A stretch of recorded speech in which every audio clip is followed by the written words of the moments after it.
¿De verdad vas a seguir adelante con esto? En nuestro fin de semana de aniversario, Valeria.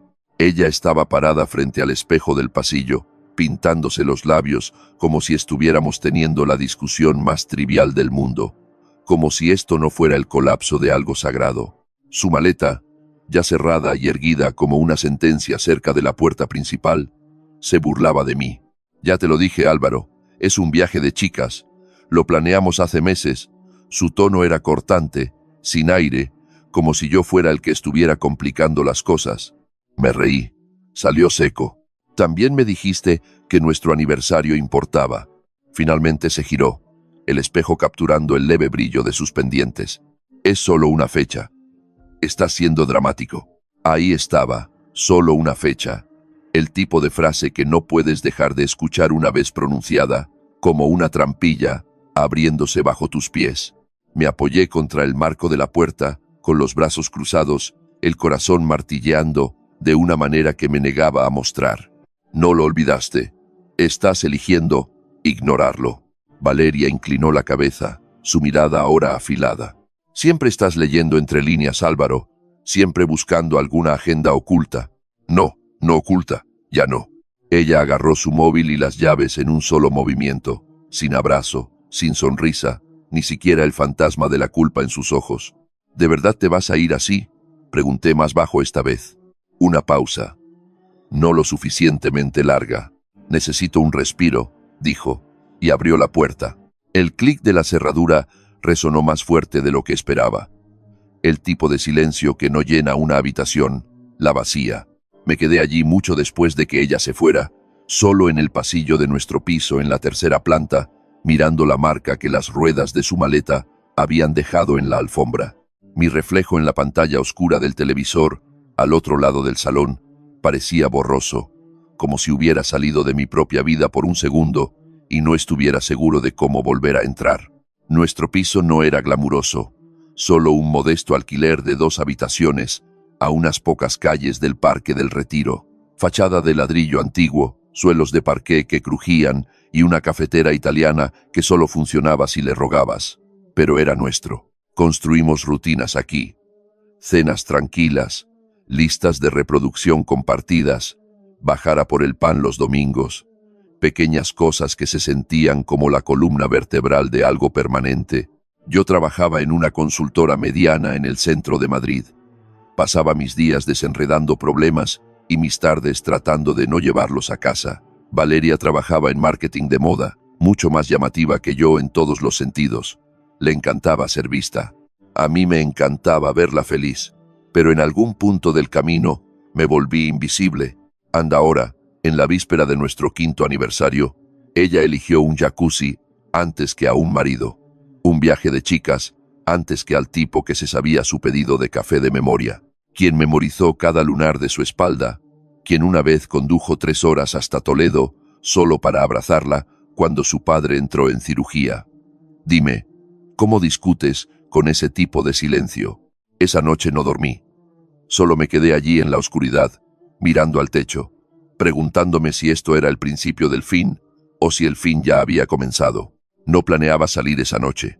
No estaba de humor para sonrisas forzadas o música de fondo fingiendo que todo estaba bien.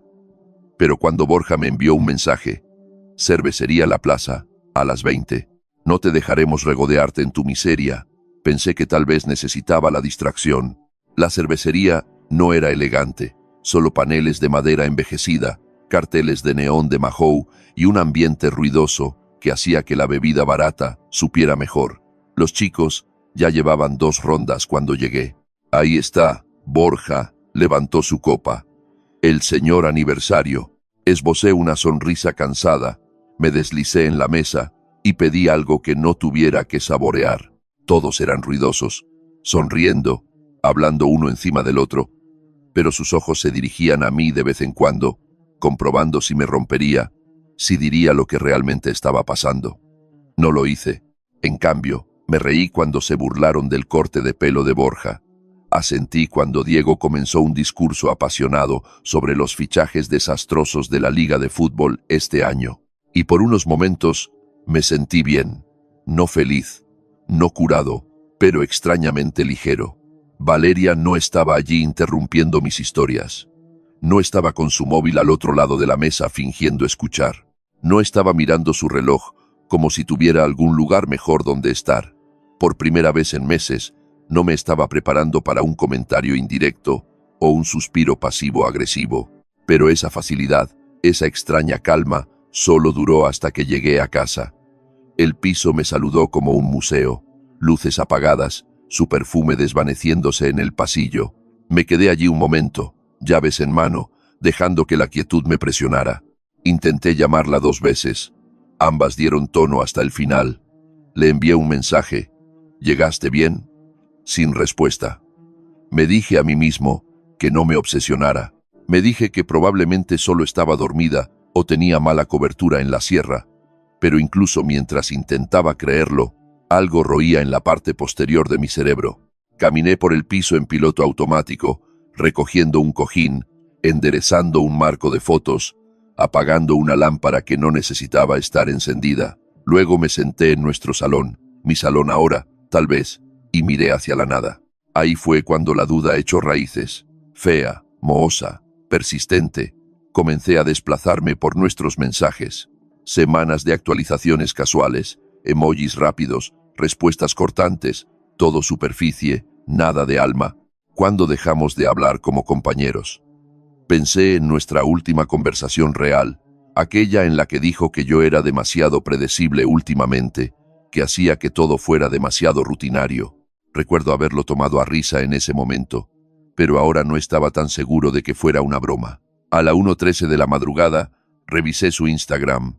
Todavía nada nuevo, sin actualizaciones, sin historias, ni siquiera una vista de la montaña o una foto de amor de mejores amigas. Extraño para alguien que solía publicar hasta su tostada del desayuno. Miré la pantalla en blanco, como si me debiera una respuesta. El silencio ya no era pacífico, era ruidoso, arrastrándose hacia mi pecho. No dormí mucho, solo seguí escuchando los crujidos del techo y el coche ocasional pasando por la calle de abajo, esperando que uno se detuviera y la puerta se abriera y ella entrara como si nada estuviera mal. Pero no lo hizo, y ahí fue cuando supe que esto no era solo un viaje. Algo había cambiado, sutil, estratégico. ¿Alguna vez sientes cuando la persona que amas deja de elegirte y ni siquiera se molesta en ocultarlo? Esa noche, lo sentí, y de alguna manera, supe que cuando llegara la mañana, no traería solo café y correos electrónicos. Traería la verdad. A la mañana siguiente, no me apresuré a revisar mi móvil. Me moví despacio, hice café, abrí las persianas, dejé que la luz del domingo se extendiera por el suelo como si nada estuviera roto. Era nuestro aniversario.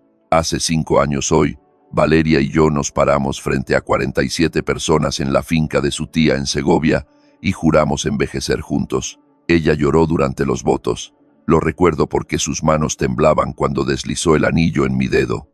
Ahora su lado de la cama estaba frío, intacto. Aún así, una parte de mí esperaba que tal vez enviara un mensaje. Tal vez recibiría algún mensaje alegre de feliz aniversario, cariño con un emoji de corazón, y fingiría que no se sentía vacío. Pero la notificación que finalmente llegó no fue de ella. Fue de Nerea. Ella era una de las amigas de Valeria. Más bien, una conocida mutua. Realmente el tipo de persona que siempre añadía 6 filtros a una sola foto y firmaba cada mensaje con besos y abrazos. El mensaje era solo un enlace, sin título. Una historia de Instagram, cuenta privada. Dudé un instante, con el pulgar flotando. Luego lo toqué. El video comenzó a media carcajada. La risa de Valeria, no su risa educada de cena, sino su risa real, la que solía hacerla agarrarse el estómago y limpiarse los ojos. Era una grabación temblorosa, probablemente desde el móvil de alguien. Un jacuzzi, en lo que parecía una casa rural en la montaña. Nieve en el fondo, vapor curvándose en el aire nocturno. Valeria estaba en el medio, copa en mano, mejillas sonrojadas. A su lado había un tipo que no reconocía. Alto, moreno, sin camiseta, con el brazo casualmente sobre los hombros de ella. Ella se inclinaba hacia él mientras alguien fuera de cámara gritaba: «Di hola al marido». Valeria simplemente sonrió. No miró a la cámara, no protestó, Solo sonrió. Luego el clip terminó. Me quedé mirando la pantalla, el latido del corazón subiendo por mi garganta, viendo el pequeño círculo giratorio cargar. El siguiente clip mostraba más tomas de botellas de vino, una chimenea, una escena de baile borrosa, pero no podía concentrarme en nada de eso. Todo lo que veía era su hombro presionado contra el pecho de ese tipo. Todo lo que oía era esa risa. No sé cuánto tiempo me quedé sentado allí. Tal vez 5 minutos, tal vez 15. El tiempo se sentía fracturado. Cuando finalmente me moví, no fue dramático. No grité, no golpeé una pared. Simplemente dejé mi móvil suavemente como si pudiera romperse y me puse de pie. Mis manos temblaban, pero no de rabia. Con claridad, caminé hacia la cocina, abrí el cajón junto a la nevera y saqué un bloc de notas. Luego comencé a hacer una lista. No de formas de vengarme, todavía no. Listé todo lo que ella había dejado atrás. Cuentas bancarias, contraseñas compartidas, correo y ambos nombres.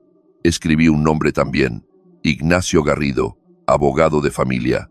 Un amigo lo había mencionado una vez hace años. Nunca pensé que necesitaría el número, pero ahora lo necesito porque en ese momento, viendo a Valeria en los brazos de otro, riendo como si nada importara, me di cuenta de algo terriblemente simple. Ella no iba a volver, ni para disculparse, ni para explicar, ni siquiera para fingir. Y yo no iba a sentarme aquí y esperar a ser compadecido. Iba a estar listo.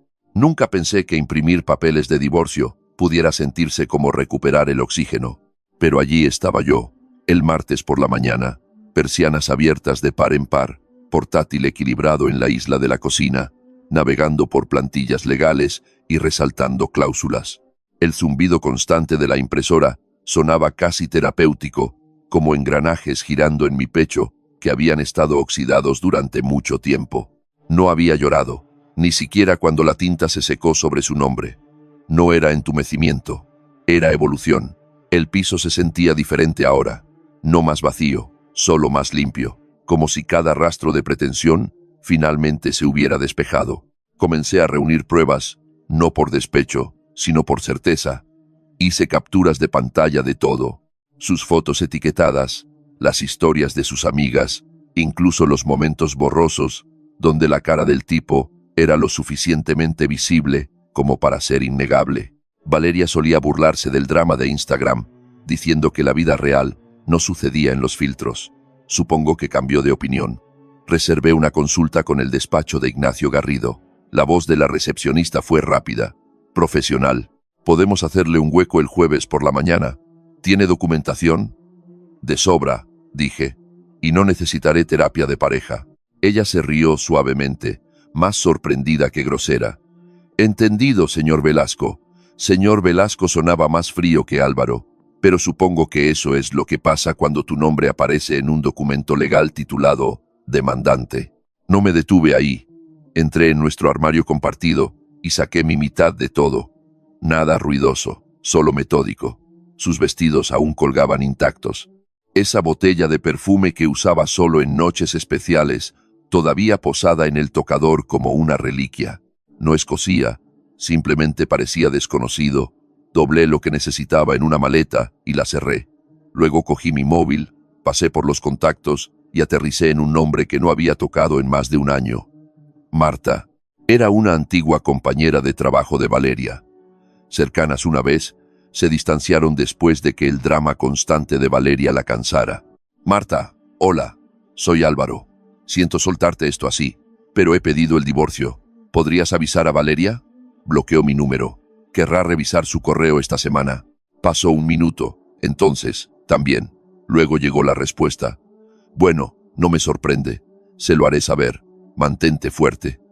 Palabras simples, pero encendieron algo dentro de mí. La gente lo veía.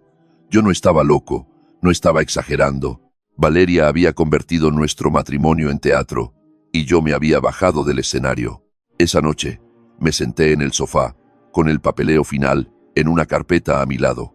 No lo toqué, solo me senté allí, escuchando el reloj hacer tic-tac y el zumbido de la ciudad fuera de la ventana. El piso ya no estaba tranquilo por el dolor. Estaba tranquilo porque finalmente dejé de rogar por ruido. Sucedió más rápido de lo que esperaba. Apenas una hora después de que Marta enviara ese mensaje, mi móvil se iluminó. Valeria, contacto bloqueado, intento de llamada. No respondí. Solo miré la pantalla pulsar una y otra vez, como un latido en modo pánico. Luego llegaron los mensajes de texto. Primero 1, luego 3, luego 10. Álvaro, ¿por qué dice Marta que pediste el divorcio? ¿Qué es esto? Álvaro, por favor contesta. Voy a casa, tenemos que hablar. Por favor, no hagas nada precipitado. Solo dame un segundo para explicar. No fue así. Te juro que no es lo que parecía. No puedes sorprenderme así. Ni siquiera intentaste hablar conmigo. Me senté en la mesa del comedor viendo el aluvión como si fuera una película desconocida. Mis dedos flotaron sobre el teclado por un momento. Luego cerré el móvil. La dejé dar vueltas. 23 llamadas perdidas por la mañana. Cuando finalmente contesté, su voz llegó como una presa rompiéndose. Álvaro, oh Dios mío, gracias por contestar. Por favor, solo, déjame explicar. No di una palabra.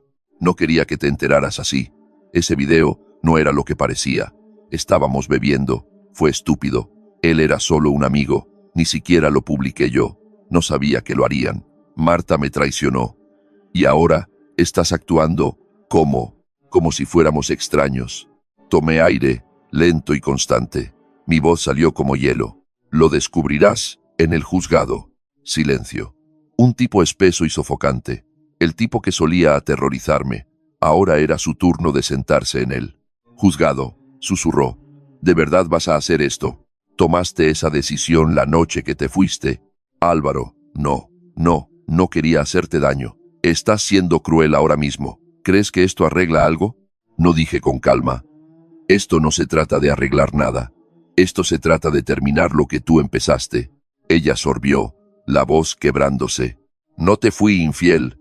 No técnicamente. Me reí suavemente. No estoy construyendo un caso sobre tecnicismos, Valeria. Empezó a llorar. Lágrimas reales, húmedas, sin aliento, con hipo. Pero no me conmovieron, porque sabía ahora que esto no era culpa. Esto era miedo. No de perderme, sino de perder la comodidad que yo había sido durante 5 años. ¿No podemos al menos hablar en persona?, preguntó, desesperada ahora. Por favor, recibirás la fecha en el correo. Álvaro, por favor, no hagas esto. No nos tires a la basura. Me recosté en la silla, con los ojos en el techo. Tú ya lo hiciste. Y con eso, terminé la llamada. Sin gritos, sin amenazas, solo silencio. Dejé caer el móvil sobre la mesa y exhalé. Mi mano no temblaba, mi pecho no dolía. Sentí algo completamente diferente. Claridad. No había visto a Beatriz en años. Éramos cercanos una vez, amigos del instituto que solían pasar largas tardes bajo los árboles en el Parque del Oeste, intercambiando canciones y hablando sobre dónde estaríamos a los 30. Ella terminó mudándose a 2 comunidades autónomas de distancia para estudiar medicina. Yo me quedé en Madrid y construí una vida que pensé que duraría. Es curioso cómo las viejas conexiones brillan más cuando todo lo demás se oscurece. Fue Borja quien nos reconectó. Dijo que ella había estado en la fiesta en la azotea el sábado por la noche. Preguntó por mí. Ella dijo que parecías estar en otro lugar, añadió él. Lo dijo con amabilidad. Así que me puse en contacto. Solo un mensaje rápido. Gracias por preguntar. Si estás por aquí, me encantaría ponernos al día. Respondió en minutos. Hay un pequeño sitio en la calle del Pez. Acogedor y tranquilo. Estoy libre el viernes. Así es como terminé en una pequeña cafetería, escondida entre una librería y una tintorería. Nada lujoso. Luces de cuerda, menús de pizarra, el olor a bollos frescos saliendo de detrás del mostrador. Un lugar que no te pedía nada más que sentarte y respirar. Ella ya estaba allí cuando entré. Su té humeante frente a ella. El pelo recogido. La misma sonrisa fácil. Hola, desconocido dijo. Hola. Fue desarmante lo simple que se sentía sentarse frente a alguien que no estaba fingiendo. Sin maquillaje cubierto de motivos ocultos, sin medias verdades pintadas como gracia, solo una persona que recordaba quién solía ser yo y no estaba decepcionada con el hombre sentado frente a ella ahora. Hablamos durante horas sobre viejas clases y bromas tontas, y cómo el instituto se sentía como ayer y toda una vida atrás a la vez. Me contó sobre su clínica, cómo se especializaba en rehabilitación pediátrica, lo agotador pero gratificante que era, y luego hizo una pausa. Entonces, dijo suavemente, ¿cómo estás realmente? Podría haber mentido. Dicho que estaba aguantando, avanzando, todos esos clichés que la gente lanza cuando todavía están sangrando por dentro. Pero con ella no tenía que hacerlo. Creo que dejé de reconocerme a mí mismo por un tiempo, dije. Y ahora que lo veo de nuevo, no sé si siquiera me gusta el tipo que dejó que todo eso sucediera. Ella no se apresuró a responder, solo asintió, con las manos alrededor de su taza. Bueno, dijo, siempre pensé que tenías más fuerza de la que te dabas crédito. Sonreí. Del tipo que se siente como si perteneciera a alguien que está despertando. ¿Vas a venir a la vista? Pregunté más bajo. Ella encontró mis ojos. Si quieres que esté allí, lo haré. Algo en mí se asentó entonces. No porque estuviera reemplazando a Valeria, ni siquiera cerca, sino porque Beatriz me recordó que no toda cercanía viene con una trampilla. Algunas personas aparecen no para probar tu corazón, sino para sostenerlo suavemente sin exigir que actúe. Esa noche, caminé a casa de manera diferente, no curado, pero humano de nuevo. Y eso de alguna manera se sentía como más que suficiente. La mañana de la vista, me vestí sin dudarlo. Chaqueta azul marino, camisa crujiente, sin corbata. No quería parecer que estaba jugando al teatro judicial. Quería parecer un hombre que había pasado página. Beatriz envió un mensaje justo antes de que me fuera. Te veo fuera, ¿puedes con esto? No respondí de inmediato. Solo miré el mensaje un segundo más de lo necesario. Luego, me guardé el móvil. Agarré la carpeta con todas las pruebas, capturas de pantalla, registros de llamadas, los videos con fecha y hora, y salí. Era una mañana clara, fresca, pero no fría. El tipo de día que te hace sentir que algo está a punto de comenzar, incluso si comienza con un final. Los escalones del juzgado zumbaban con la tensión de un día laborable. Abogados con maletines con ruedas, clientes en trajes demasiado ajustados, guardias de seguridad revisando bolsos con el mismo desinterés practicado. Y allí estaba ella.